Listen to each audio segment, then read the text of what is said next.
I'm going to read an excerpt from this book, Thato Lekoko, Superhero. The only thing I need to tell you is that Thato Lekoko, her superhero name is Tseke, and her sister's name is Koko. Okay. The woman stopped in the bush. She thought she was far enough away that no one would find her, but not too far that no one would hear the baby crying. She was not a bad woman. She was trying to do the best for her baby daughter. She could not even feed herself, so how could she take care of a baby? She pushed back the soft pink blanket to reveal the newborn's face. She could tell already that the baby would grow up to be beautiful. She hoped she would be clever too. She wished that a good family would adopt her and send her to school. Education was all that mattered.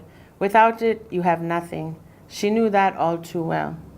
She set the baby to the side, and with her bare hands she swept the ground, pushing the thorns away. She dug a shallow pit and molded the sand around the edge to make a tiny cradle. Then she placed the sleeping baby inside. She kissed her gently on the cheek. She did not notice she was crying until she saw the tears fall on the edge of the baby's blanket. She stood up, wiping her face with the back of her hand, and disappeared into the darkness, looking back only once.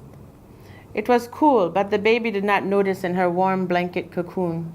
She only opened her eyes when a girl in a black mask, wearing a lime green suit and a cape of orange, bent down to pick her up. She did not cry, though. Even the baby seemed to understand that Tseke was there to help. By the time Thato had climbed back through her bedroom window, it was near midnight. She changed into her pajamas and lay down on the bed. She only remembered she had missed supper when her stomach growled loudly. Koko sat up in the bed next to her and turned on the bedside light. "I saved you some food," she said. She got up and opened her wardrobe. Inside was a covered plate. "How do you do that without Daddy seeing?" Thato asked as she started eating. "There are ways," Koko said. "You're becoming pretty useful, kiddo," Thato said. "Thanks." Koko smiled shyly. "Useful enough to be called Tseke's assistant?" Thato thought about it for a bit.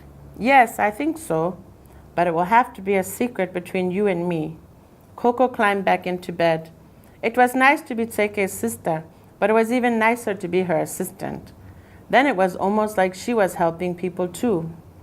"Tell me about your case tonight." Thato did not always like telling Koko what Tseke had been up to.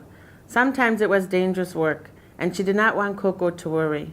The girls had already lost their mother. Koko did not need to worry about losing her sister too. But tonight was different. So Thato explained how she had found the little baby and taken her to the hospital. How the nurses had said they had the perfect family for the little girl, a well-off family who wanted nothing as much as they wanted a baby. The girl would be taken care of and loved. When Thato neared the end of the story, Koko's eyelids were drooping. She set her plate on the bedside table and got up to tuck Koko in. "Good night, assistant," she said to her sleeping sister.